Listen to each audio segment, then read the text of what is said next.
Pernahkah kalian berpikir bagaimana suatu gunung api dapat terbentuk? Mari kita cari tahu bersama-sama. Planet kita Bumi mempunyai struktur lapisan tertentu, terdiri dari lapisan kerak bumi, lapisan terselubung, dan inti bumi.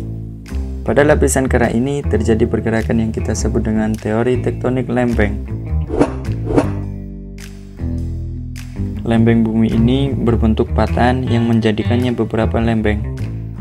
Lempeng yang berada di lautan disebut dengan lempeng samudra, sedangkan lempeng yang berada di darat disebut lempeng benua.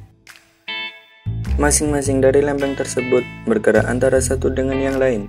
Pergerakan relatif dengan kecepatan 5-10 cm setiap tahun. Ada 3 jenis pergerakan lempeng yang umum.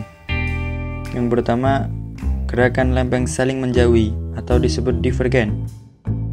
Yang kedua, gerakan lempeng saling mendekati atau konvergen. Yang ketiga, gerakan sejajar berlawanan arah atau transform.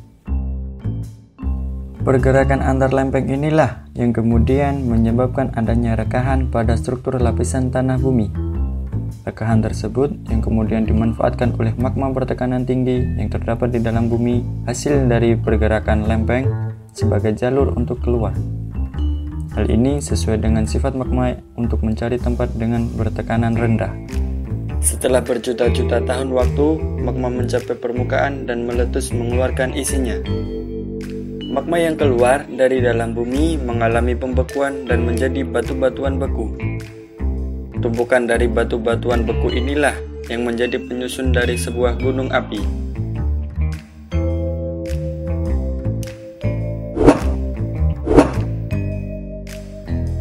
Untuk lebih jelasnya, kita ambil contoh di Indonesia. Indonesia memiliki 3 buah lempeng, yaitu lempeng India-Australia, lempeng Eurasia, dan lempeng Pasifik. Kita lihat di Pulau Jawa. Di Pulau Jawa terdapat banyak gunung di atasnya. Hal ini disebabkan pertemuan antara 2 lempeng, yaitu lempeng Eurasia dan lempeng India-Australia. Lempeng Eurasia yang merupakan lempeng benua saling mendekati dengan lempeng India-Australia yang merupakan lempeng samudra.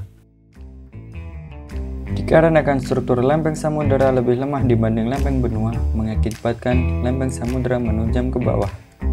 Pertemuan kedua lempeng ini menyebabkan kondisi struktur tanah mengalami rekahan-rekahan.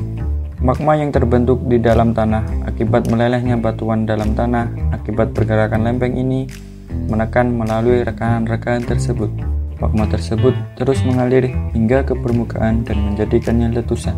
Magma yang telah keluar dan menjadi lava ini selanjutnya mengalami pembekuan menjadi batu-batuan beku. Batu-batuan beku inilah yang menjadi penyusun dari gunung berapi. Demikianlah penjelasan singkat terjadinya gunung api. Sekian dan terima kasih.